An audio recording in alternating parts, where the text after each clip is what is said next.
Hi friends, good morning అండి. ప్రతి ఒక్కరు కూడా ఆశ, ఆనందం అన్నీ ఉంటాయి ఫ్రెండ్స్. తీర్చుకోగలిగే వారు ఉంటారు, తీర్చలేని వారు ఉంటారు.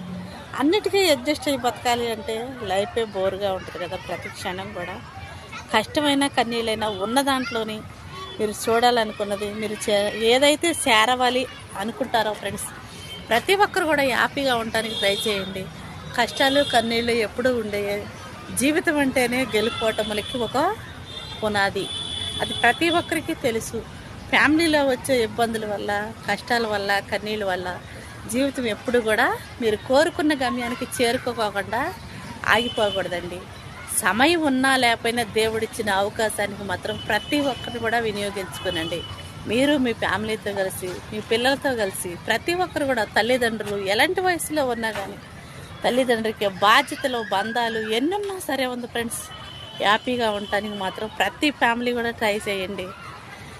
చాలామంది కన్నీళ్ళు, కష్టాలు చూసే జీవితాన్ని అక్కడే సాలిస్తున్నారు, అక్కడే ముగిస్తున్నారు. ఇదే ప్రపంచం అనుకుంటున్నారు ఫ్రెండ్స్.